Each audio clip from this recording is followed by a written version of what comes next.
means that they speed up reactions without actually being used up in the reaction themselves. Okay, so enzymes are basically protein molecules. They're made up of amino acids, and most enzymes contain between 100 and 1,000 amino acids. The amino acids are joined up in a long chain, and it has a unique 3D structure if you were to look at what it looks like. So, how do enzymes work? Enzymes attach themselves to a molecule. We call it the substrate. Okay? What this will do is that will cause the enzyme's active site and the substrate molecule to fit together a bit like a lock and a key.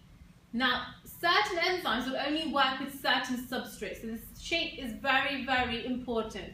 Not all enzymes work with all substrates. So if you look at this picture, it will show you a bit more clearly what this means. So you have certain substrate which will fit into a certain enzyme. The shape of it, where it fits into, that is called the active site. So here you've got the active site of your enzyme. Right, so this is why enzymes are called substrate specific. If the substrate, which is your bit in orange, does not fit into the enzyme, which is your bit in blue, then it will not work. Right? Just like if you have a different key, it's not going to open a specific lock. When your substrate, so your A, fits into the enzyme's active site here, this causes it to break under a certain amount of pressure. And because of that pressure, your substrate will break into several pieces because of your enzyme. Okay?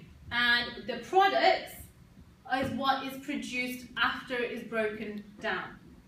Right? So, again, you've got your substrate, attaches to the active site of the enzyme, the pressure causes it to break into... Okay, so there are 3 different things that affect your enzymes. One is the pH. If the pH is wrong, your enzyme won't work.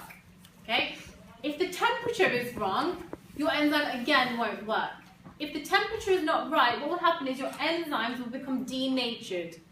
And what denatured means is it will change the shape of your active site. So if we were to go back to this, if this shape was to suddenly change, your substrate would no longer fit into it. Therefore, your enzyme wouldn't work. And also the concentration affects the... Right, so you have got a graph on the board showing you the rate of enzyme activity alongside the temperature. Have a go at answering this 2-mark question now.